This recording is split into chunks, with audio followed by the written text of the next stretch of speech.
Hello student, welcome back to my channel AI biology आणि it's me Avinash Shingade. आणि या video लेक्चरमध्ये आपण डिस्कस करणार आहे, जसं की तुम्ही थंबनेल पण पाहिलं असेल, तर या व्हिडिओ लेक्चरमध्ये आपण डिस्कस करणार आहे मियोसिस. ठीक आहे, जो की 10th बायोलॉजीचा जो पोर्शन आपण स्टार्ट केला होता, life process in living organism part 1, त्याच्यामधला सगळ्यात शेवटचा जो व्हिडिओ आहे. आतापर्यंत आपण काय डिस्कस केलेलं आहे हे पण आपण थोडं पाहणार आहोत. पहिल्या व्हिडिओ लेक्चरला आपण कनेक्ट करून टाकू. मायटोसिस आपण कंप्लीट केलं होतं. मायटोसिसच्या अगोदर एक इंट्रोडक्शन लेक्चर पण मी टाकलेलं आहे आणि त्या म्हणजे सेल डिव्हिजन इंट्रोडक्शन लेक्चर मी टाकलेलं आहे.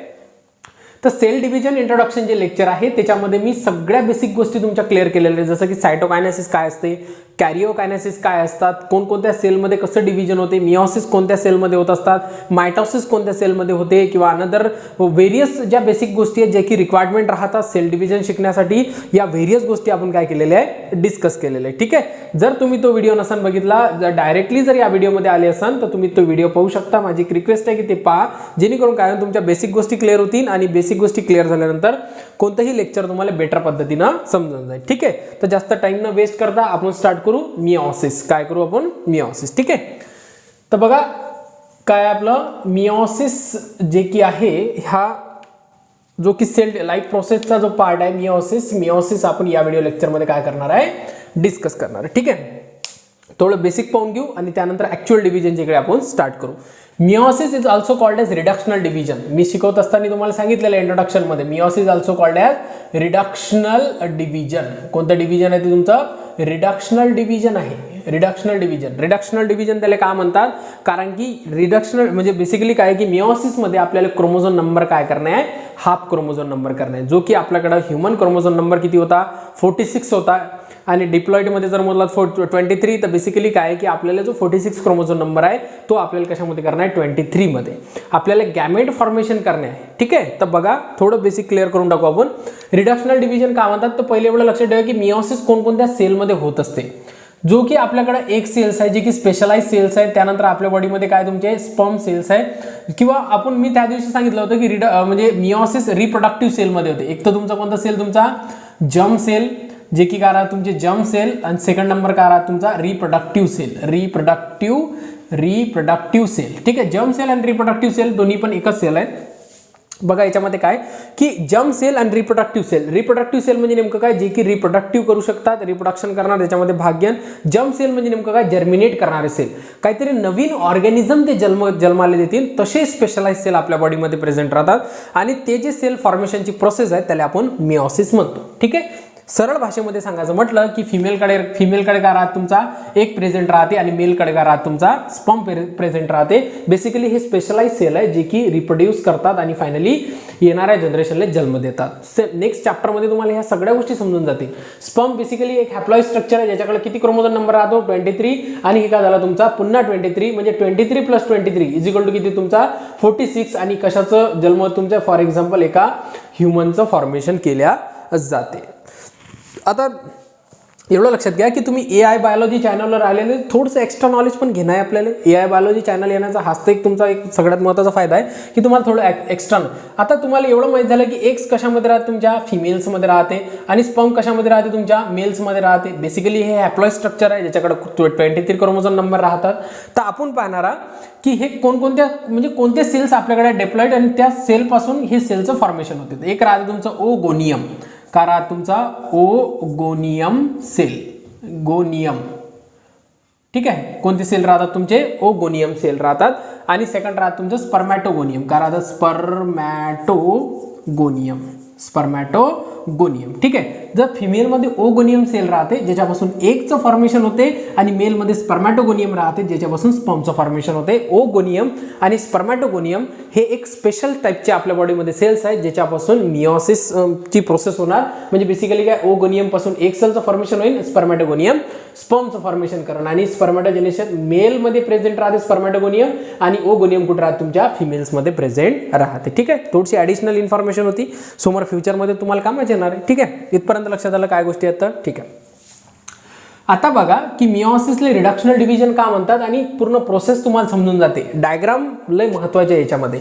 आपण पाहू पहिले डायग्राम की कोणत्या प्रोसेस थ्रू आपल्याला रिडक्शनल डिव्हिजन कसं करायचं आहे, इक्वेशनल डिव्हिजन कुठं होणार आहे, या आपण गोष्टी डिस्कस करणार आहोत. ठीक आहे. तर कॉन्सन्ट्रेशन लक्ष ठेवा.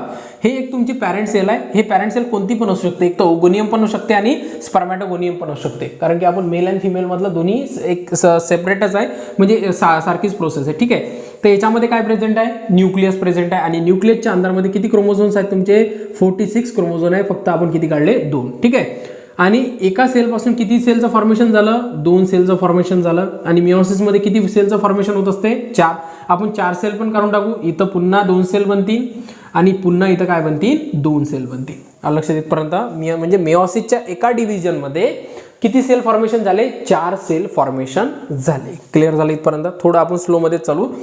याला म्हणायचं मिओसिस फर्स्ट आणि हे काय झालं तुमचं, मिओसिस सेकंड. लक्षात येतपर्यंत मिओसिस फर्स्ट आणि मिओसिस सेकंड. याच्यामध्ये न्यूक्लियस पण आपण काढून टाकू, म्हणजे न्यूक्लियस नाही प्रेझेंट. हा किती आहे, इथं किती क्रोमोझोम नंबर आहे, 46 क्रोमोझोम्स आहे. आणि 46 क्रोमोझोम पैकी 23 इकडे जातील आणि 23 इकडे जातील. ठीक आहे. इकडल्या साईडने किती गेले, 23. आणि या सेलमध्ये किती गेले, 23. लक्षात येतपर्यंत इथे किती आहे, 23. आणि इथं पण किती आहे तुमचे, 23. लक्षात येतपर्यंत मग झालं काय की क्रोमोझोम नंबर आपला होता किती, 46 क्रोमोझोम आपल्याकडे प्रेझेंट होते. आणि 46 क्रोमोझोम पैकी क्रोमोझोम काय झाले, कमी झाले, हाफ झाले. म्हणून हेच कारण आहे की मिओसिसले काय म्हणतात, रिडक्शनल डिव्हिजन असे म्हणतात. आणि मिओसिस 2 जे राहते ते इक्वेशनल डिव्हिजन राहते. लक्षात ठेवा, का राहते इक्वेशनल डिव्हिजन मिओसिस 2. तर मग काय की 23 चे 23 राहतील. पण हे जे क्रोमॅटिन मटेरियल किंवा जेनेटिक मटेरियल डबल झालेलं आहे, डीएनए रिप्लिकेशन झालेलं आहे, त्याला काय केलं जाईल, सेपरेट केलं जाईल. बघा सेपरेट करणार आहे मी, सेपरेट केलं. याला पण सेपरेट केलं. अनदर हेच पण काय केलं आपण, सेपरेट. आणि हे पण सेपरेट केलं. आणि हे पण याच्याकडे पण किती क्रोमोझोम राहते, 23. याच्यापर्यंत किती राहते, 23 आणि 23. आणि बेसिकली हे जे 23 राहतात आणि हेच राहतात तुमचे गॅमेट्स. हेच आहेत तुमचे गॅमेट्स. आणि गॅमेट्स फॉर्मेशन करण्याच्या प्रोसेसलेच मिओसिस म्हणतात. तर गॅमेट्स कोणते आहे, एक आहे आणि स्पर्म्स आहे, जे की दोन्ही हॅप्लॉइड स्ट्रक्चर आहे. तर हे प्रोसेस आपल्याला पाहायला आहे. स्क्रीनशॉट काढून घ्या जर तुम्हाला लागत असेल. या डायग्रामनुसार लक्षात येऊन जाईल तुम्हाला की मिओसिस प्रोसेस कशा पद्धतीनं होणार आहे. तर ठीक आहे, क्लिअर झालं. पहिले काय लक्षात ठेवणं आहे, meiosis it is a reductional division. कशामध्ये होत असते ते, जर्म सेल किंवा रिप्रोडक्टिव्ह सेल. कोणते आहेत तुमचे जर्म सेल, रिप्रोडक्टिव्ह सेल कोणते, तुमचे एक सेल जे की फिमेल्समध्ये प्रेझेंट राहतात, स्पर्म सेल मेलमध्ये प्रेझेंट राहते. फॉर एक्झाम्पल जर एक सेल कशा कोणत्या सेलनं बनतात, ओगोनियमनं. आणि स्पर्म कशाने बनतात, स्पर्मॅटोगोनियमनं. क्लिअर झालं. ठीक आहे, चला मग समोर. आता ऍक्च्युअल डिव्हिजनच्या इकडे चाललो, जो बेसिक सगळ्या गोष्टी सांगितलेल्या आहे. आता राहिला प्रश्न सायटोकायनेसिस, कॅरिओकायनेसिसचा. तर ते तर तुम्हाला पहिले माहीत असणं पाहिजे, कारण की मी वारंवार प्रत्येक व्हिडिओमध्ये त्याचा उल्लेख करणार नाही. कारण की प्रत्येक बारीनं जर बेसिक डिस्कस करत बसलं तर आपले व्हिडिओ जास्त लंबे होऊन जातील आणि जे महत्त्वाचा कॉन्टेंट आपल्याला करायचा आहे ते बनणार नाही. ठीक आहे. तर जर तुम्हाला त्या गोष्टी समजायचं असेल तर तुम्ही पहिले व्हिडिओ पाहू शकता. अनदर तुम्हाला जर म्हणजे बाकीचं बेसिक तर मी घेतलेलं आहे. ठीक आहे.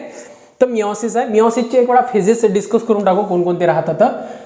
मिओसिस 2 भागात होऊन जाते. फास्टली मी लिहून टाकतो काय आहे तर मिओसिस फर्स्ट. काय राहते तुमचा, मिओसिस फर्स्ट. आणि एक राहते तुमचा मिओसिस सेकंड. एक राहते तुमचा मिओसिस फर्स्ट आणि एक राहते तुमचा मिओसिस सेकंड. लक्षात ठेवा, मिओसिस फर्स्टची जी पहिली फेज राहते तो राहतो तुमचा प्रोफेज. काय राहते तुमचा, प्रोफेज. हे पण लक्षात ठेवा, प्रोफेज फर्स्ट.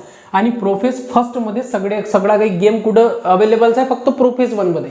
प्रोफेज 1चे जे सब फेजेस राहतात ना, त्याच्यात ते जर तुम्हाला समजले, लक्षात ठेवून द्या की मिओसिस कंप्लीट समजून जाईल तुम्हाला काय आहे तर मिओसिस कोणता फंडा आहे. बघा प्रोफेज 1 मध्ये सगळ्यात पहिले तुमचा लिप्टोटीन. कोणता आहे तुमचा, लिप्टोटीन. सेकंड नंबर राहते तुमचा झायगोटीन. आणि हेच पाहिजे आपल्याला, लिप्टोटीन, झायगोटीन. त्यानंतर काय राहते तुमचं पॅचॅटीन. लिप्टोटीन, झायगोटीन, पॅचॅटीन. त्यानंतर 4th नंबर आहे तुमचा डिप्लोटीन. काय तुमचा, डिप्लोटीन. काय, डिप्लोटीन. ठीक आहे. स्पेलिंगमध्ये थोडं व्हेरिएशन आलं तर कन्सिडर करून घ्या. डिप्लोटीन. आणि 5th नंबर आहे तुमचा डायकायनेसिस. काय तुमचा, डायकायनेसिस. एवढे फेजेस आहेत जे की तुम्हाला पाहिजे आहे. प्रोफेज नंतर तुम्हाला माहिती आहे, तुम्ही मायटोसिस तर शिकलेले. प्रोफेज नंतर काय ते, मेटाफेज, नंतर ॲनाफेज, नंतर टिलोफेज, नंतर सायटोकायनेसिस. ठीक आहे. तर मग याला नंतर हे सिक्वेन्स लक्षात ठेवून घ्यायचा की प्रोफेज आहे. प्रोफेज नंतर काय तुमचा मेटाफेजिन. काय तुमचा मेटाफेज. आणि मेटाफेज नंतर काय तुमचा ॲनाफेजिन. काय तुमचा ॲनाफेज. आणि ॲनाफेज नंतर काय तुमचा टिलोफेज, काय तुमचा टिलोफेज, आणि टिलोफेज नंतर काय ते तुमचा सायटोकायनेसिस. या गोष्टी तुम्हाला लक्षात ठेवणे. सायटोकायनेसिस इथं तर तुम्हाला प्रोफेज म्हणजे मिओसिस सेकंडचे तर माहितच आहे तुम्हाला.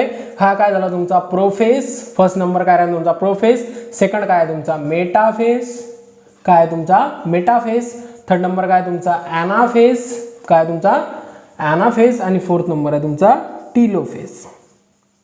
टिलोफेज आणि नेक्स्ट काय आहे तुमचा सायटोकायनेसिस. आणि बेसिकली हे जे सगळे फेजेस आहेत हे कशाचे राहते तुमच्या कॅरिओकायनेसिसचे राहतात. कशा राहतात तुमच्या कॅरिओकायनेसिस. क्लिअर झालं इथपर्यंत सगळ्या गोष्टी. आता बघा की हा जो प्रोफेजचा आहे ना हेच पाहणं आपल्याला या व्हिडिओ लेक्चरमध्ये. आणि याच्यामधले सगळ्यात इम्पॉर्टंट जे फेजेस आहेत हा आहे तुमचा पॅचॅटिन. कारण की पॅचॅटिनमध्येच रिकॉम्बिनेशन होणार आहे. काय होणार आहे रिकॉम्बिनेशन. रिकॉम्बिनेशनच्या प्रोसेसला ऑरमध्ये क्रॉसिंग ओव्हर म्हणतात. काय म्हणतात क्रॉसिंग ओव्हर. आणि हे जे क्रॉसिंग ओव्हर आहे हेच कारण आहे की सगळे येणारी जनरेशन व्हेरिएशन घेऊन येत असते. कारण की याच्यामध्ये एक टर्म होते ज्याला म्हणतात आपण exchange of genetic material between the homologous chromosome. लक्षात येतपर्यंत होमोलॉगस क्रोमोझोममध्ये जेनेटिक मटेरियल एक्सचेंज होणार बिटवीन द नॉन सिस्टर क्रोमॅटिडमध्ये. तर हेच फेज आहे ज्याच्यामध्ये आपल्याला लक्षात येईल की तुमचे बहीण भाऊ. आता ऑब्व्हियसली गोष्ट एक तुम्ही कधी विचार केला का आपले पॅरेंट सेम आहे. आपले जर फॉर एक्झाम्पल 1-2 बहीण भाऊ जर आपण असन तर पॅरेंट असून पण आपल्यामध्ये व्हेरिएशन येते. त्याचं कारण काय व्हेरिएशन येण्याचं तर ते कारण आहे तुमचं पॅचॅटिन, जे की तुम्हाला आता लक्षात येईल. ठीक आहे. चला मग 1 बाय 1 आपण फेजेस पाहू. आता अर्ध्यापर्यंत लेक्चरपर्यंत आलोच आपण. फेजेस पाहून घेऊ काय काय. आता 1 बाय 1 डायग्राम काढून घेऊ आपण कोणकोणत्या फेजेसचे आहे. चल ठीक आहे. तर काय स्टार्ट करणार आहे आपण मिओसिस फर्स्ट.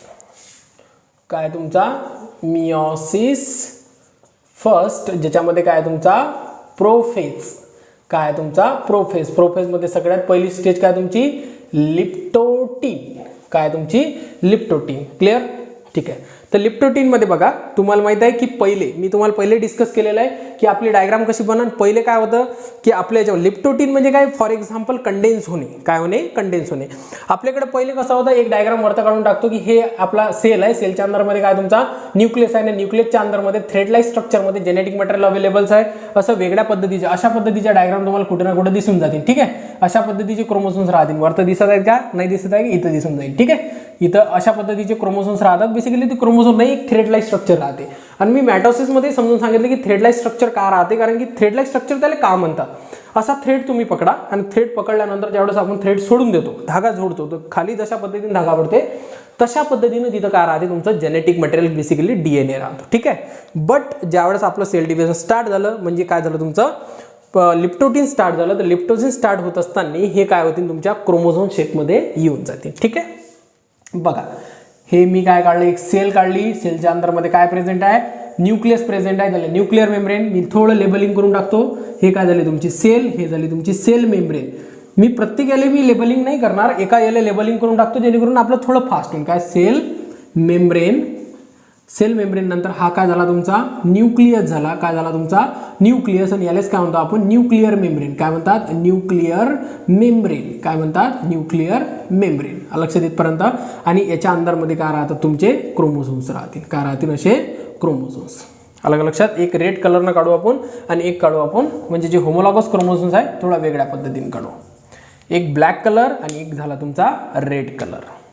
ठीक आहे. हा ब्लॅक कलर आणि अनदर तुमचा रेड कलर. असे तुमचे एक होमोलॉगस क्रोमोझोम्स राहतात आपल्या याच्यामध्ये. किती राहतात तुमचे टोटली 46 क्रोमोझोम राहतात. किती राहतात 46 क्रोमोझोम.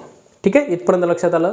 हे झाली तुमची फर्स्ट डायग्राम कशाची तुमच्या लिप्टोटीनची. लिप्टोटीनमध्ये काही व्हेरिएशन आले का नाही. काय आलं फक्त की जे आपले क्रोमोझोम्स कंडेन्स फॉर्ममध्ये नव्हते जे की थ्रेड लाईक स्ट्रक्चरमध्ये होते ते क्रोमोझोम फॉर्ममध्ये अवेलेबल होते. ठीक आहे. Second stage. सेकंड फेज कोणता होता तुमचा झायगोटीन. काय होता तुमचा झायगोटीन.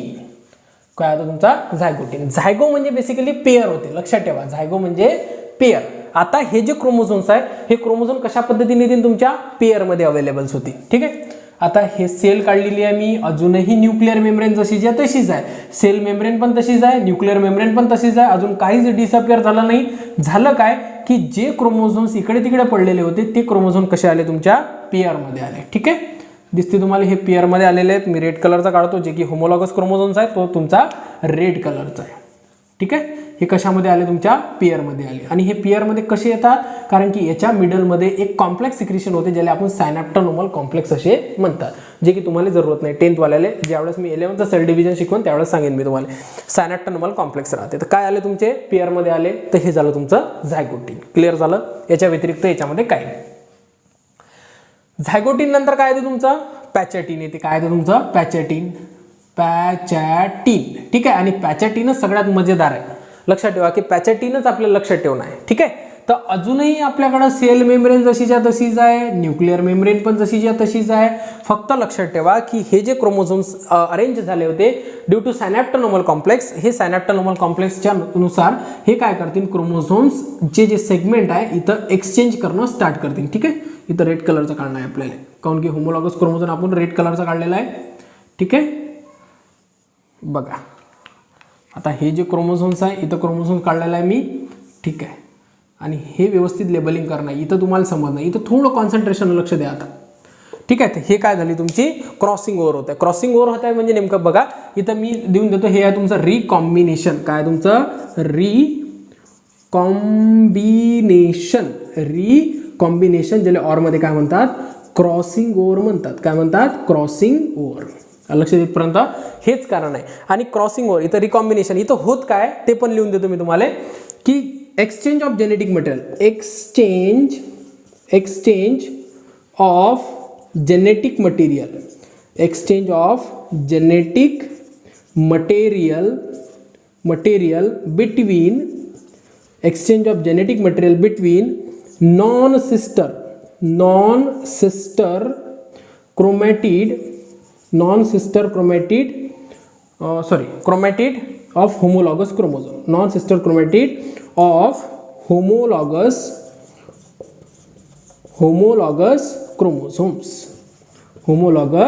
क्रोमोझोम्स. या गोष्टी लक्षात ठेवा. ठीक आहे.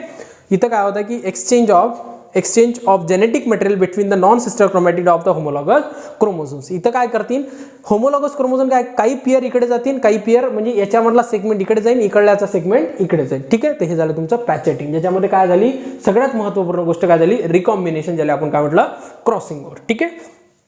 आता बघा नेक्स्ट काय होते, पॅचॅटिन झाल्यानंतर काय आहे तुमचं, तुम्ही ऑलरेडी स्क्रीनशॉट, काय तुमचं काय तुमचं डायकायनेसिस नाही, बस पहिले काय तुमचं लिप्टोटिन, झायगोटिन, पॅचॅटिन, डिप्लोटिन. काय तुमचा डिप्लोटिन.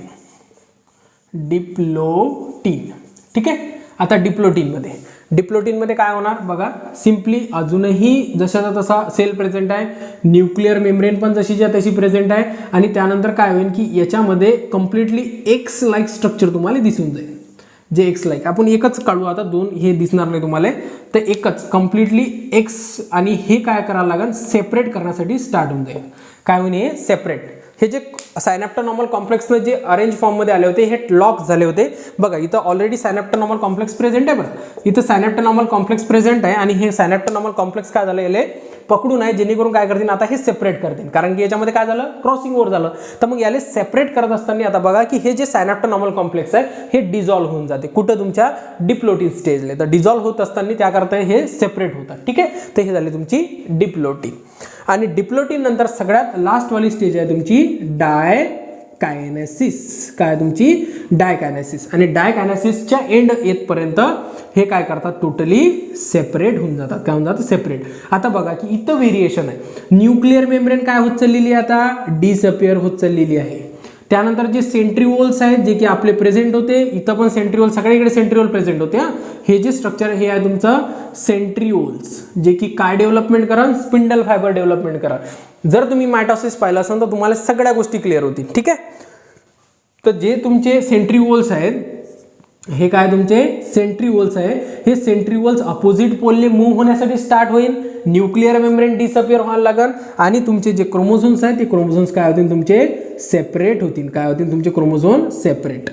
लक्षात येतपर्यंत ठीक आहे. तर मग हे काय होतील, काही रेड कलरचा सेगमेंट इथं लागून जाईल, कारण की इथं काय झालेलं आहे, तुमचं क्रॉसिंग ओव्हर झालेलं आहे. काय झालेलं आहे, क्रॉसिंग ओव्हर. ठीक आहे. हे झालं तुमचं क्रॉसिंग ओव्हर. बघा इथं इथं आपल्याला कशाचा पोर्शन दाखवावा लागेल मग ब्लॅक कलरचा पोर्शन. ठीक आहे, काही सेगमेंट इकडे गेले, काही सेगमेंट इकडे झाले. हे काय झाले तुमचे सेपरेट झाले कशामध्ये डायकायनेसिसमध्ये. इथपर्यंत लक्षात आलं, क्लिअर झालं.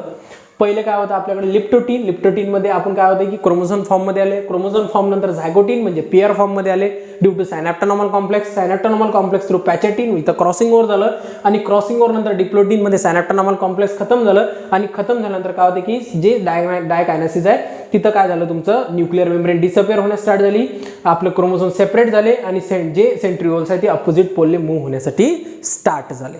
ठीक आहे, क्लिअर झालं इथपर्यंत. ठीक आहे, आता बघा समोरची फेज काय, हे झाली तुमची प्रोफेजच्या. प्रोफेज नंतर काय तुमचा मेटाफेज. याच्यानंतर एकदम इझी आहे, जर की तुम्हाला समजलं असेल तर बस मिओसिस कंप्लीट समजलेलं आहे तुम्हाला, याच्यानंतर सगळं इझी आहे. ठीक आहे, तर हे मोडतो मी आता काय त्याच्यानंतर समोर पाहू आपण काय आता.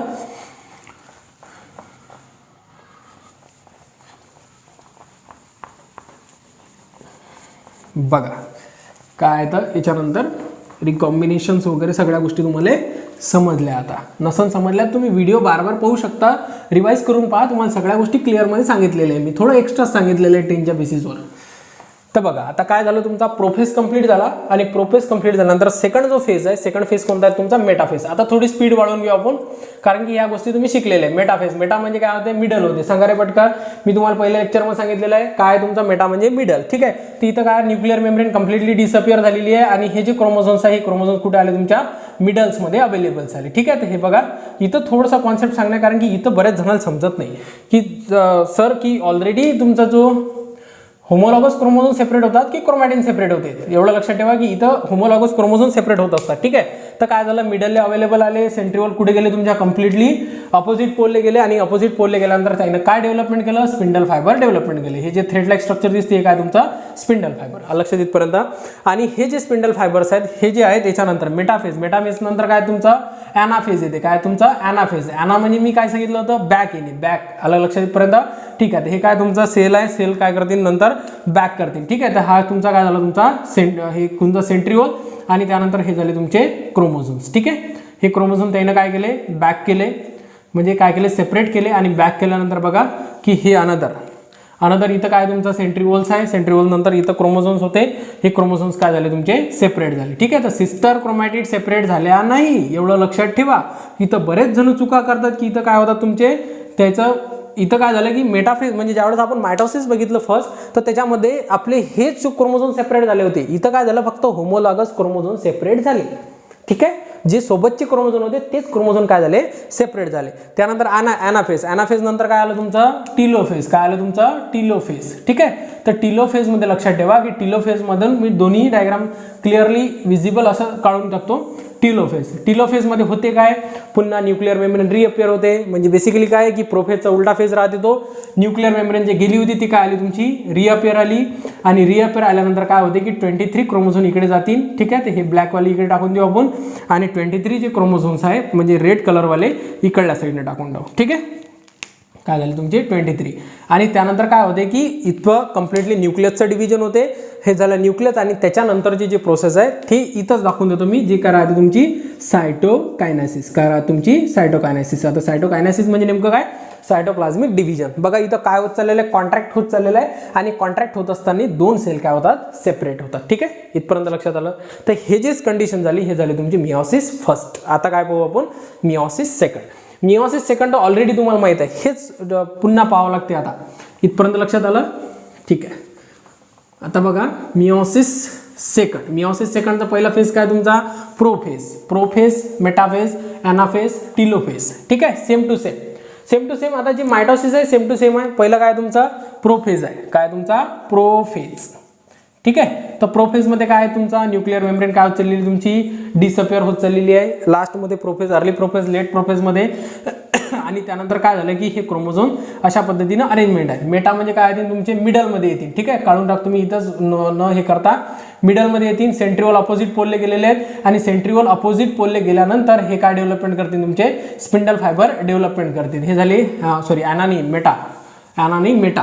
ठीक आहे, लक्षात ठेवा हे नाही आहे तुमचा ॲना. काय आहे तुमचा मेटाफेज आहे. मेटाफेज नंतर काय तुमचा ॲनाफेज येईल. काय तुमचा ॲनाफेज. ॲनाफेजमध्ये काय होईल की हे जे स्पिंडल फायबर आहे बॅक लोटल्या जातील. म्हणजे बेसिकली काय होईल की काही क्रोमोझोम कुठे जातील तुमच्या इकडल्या साईडनं. बघा आता बॅक काढून टाकतो मी आणि हे जे क्रोमोझोम्स आहे इकडे गेले आणि हा अनदर क्रोमोझोम्स इकडल्या साईडने गेला. हे स्पिंडल फायबर्स आहे आणि स्पिंडल फायबर थ्रू काय झालं तुमचं क्रोमोझोम अशा पद्धतीनं काय झाले स्प्लिट झाले. ठीक आहे, हे सेल काढून टाकून याच्या अजून सेपरेट झाले लक्षात येतपर्यंत.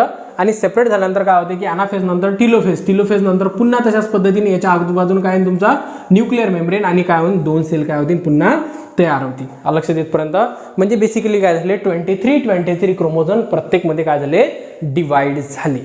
ठीक आहे, क्लिअर झालं सगळ्याला. एकदम इझिएस्ट आणि सोप्या पद्धतीनं मी सांगितलेलं आहे. जर तुम्हाला काही अडचण असेल तर तुम्ही व्हिडिओ पुन्हा पाहू शकता. अनदर त्याच्यानंतर अडचण पडत असेल तर तुम्ही कमेंट सेक्शनमध्ये कमेंट्स करा. मी तुम्हाला नक्की तुमच्या कमेंटचा आन्सर देईन. आणि अनदर जर तुम्हाला हा व्हिडिओ आवडला असेल, तुम्ही एन्जॉय केला असेल आणि तुम्हाला इझिएस्ट वाटला असेल तर तुम्ही नक्की चॅनलला सबस्क्राईब करा. कारण की तुमचं सबस्क्राईब करणं आम्हाला एक एनर्जी प्रोव्हाइड करते, आम्हाला एक चांगलं बेटर वर्क करण्यासाठी एक भाग म्हणजे बेसिकली काय की एनर्जी प्रोव्हाइड करते. ठीक आहे, तर नक्की चॅनलला सबस्क्राईब करा आणि ज्याला जरूरत आहे त्याला शेअर करा. थँक्यू.